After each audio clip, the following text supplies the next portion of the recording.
মধ্যপ্রাচ্য যুদ্ধের প্রেক্ষাপটে জ্বালানি তেল সরবরাহে রেশনিং পদ্ধতি কার্যকর করায় গত কয়েকদিন ধরে রাজধানী ঢাকাসহ সারা দেশে পেট্রোল পাম্পগুলোতে দীর্ঘ লাইন লক্ষ্য করা যাচ্ছে। দীর্ঘ অপেক্ষার পরই জ্বালানি তেল সংগ্রহ করতে পারছেন গ্রাহকরা।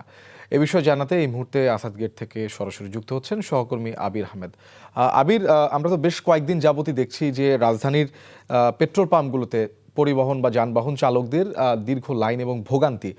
আপনি তো সকাল থেকেই বিভিন্ন স্টেশন ঘুরে দেখেছেন। এই মুহূর্তে যেখানে আছেন সেখানে ফিলিং স্টেশনগুলোর পরিস্থিতি কেমন দেখছেন?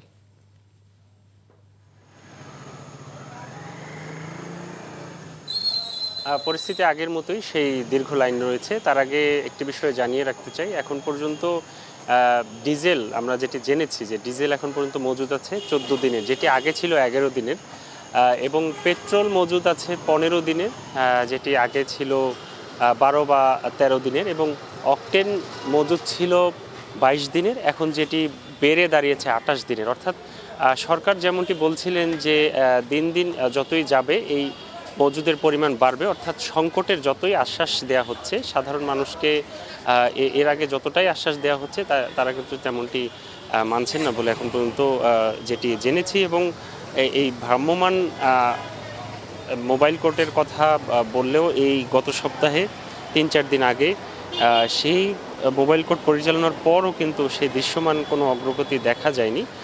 এখন পর্যন্ত যেটি জেনেছি যে আপনি যেটি বললেন যে রেশনিং পদ্ধতিতে দেওয়ার কারণে যে দীর্ঘ লাইন হয়েছে, এখন পর্যন্ত 2-1টি পেট্রোল পাম্পগুলোতে খবর নিয়ে দেখেছি সেখানে ফুল ট্যাঙ্কি দেয়া হচ্ছে কোনো কোনো পাম্পে, বাট কিন্তু বেশিরভাগ পাম্পেই কিন্তু 2 লিটার করে দেয়া হচ্ছে অকটেন এই মোটরসাইকেলগুলোতে, এবং গাড়িগুলোতে 10 লিটার, এবং সরকারের নির্ধারিত যে পদ্ধতিতে অন্যান্য যে যানবাহনগুলোতে সেগুলো ওইভাবেই দেয়া হচ্ছে। এখন পর্যন্ত যারা ভোক্তা তারা যেমনটি বলছেন যে 2 লিটার আসলে যথেষ্ট নয়, যার কারণে প্রতিদিনই এখানে এসে তেল নিতে হচ্ছে, যার কারণে এই দীর্ঘ লাইন। আবার কেউ কেউ অভিযোগ করছেন যে যদি ফুল ট্যাঙ্কি দেওয়া হয় সেটি বাসায় নিয়ে মজুত করার, এর আগেও বেশ কয়েকটি ঘটনা আমরা শুনেছি যে বাসায় নিয়ে আসলে তেল মজুত করার এমন একটি ঘটনা ঘটেছে। সেই প্রেক্ষিতে আসলে সরকারের এমন পদক্ষেপকে অনেকে আবার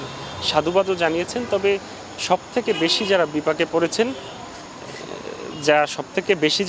পড়েছেন তারা হচ্ছেন যারা রাইড শেয়ারিং করেন, অর্থাৎ পাঠাও বা উবার চালক যারা রয়েছে তাদের আসলে তেল বেশি লাগে, এবং কিছু কিছু বাইক রয়েছে যে বাইকগুলোতে আসলে 2 লিটার তেল যথেষ্ট নয়, অর্থাৎ যে বাইকগুলোর মাইলেজ কম, এমনটিও তারা বলছিলেন। তো এখন পর্যন্ত সকাল থেকেই সেই দীর্ঘ লাইন আমি দেখতে পাচ্ছি, মোটামুটি সব পেট্রোল পাম্পগুলোতেই দীর্ঘ লাইন রয়েছে, এবং যার কারণে কিন্তু বিভিন্ন জায়গায় যানজটও লক্ষ্য করেছি। তো এখন থেকে এই ছিল আমার কাছে সর্বশেষ খবর।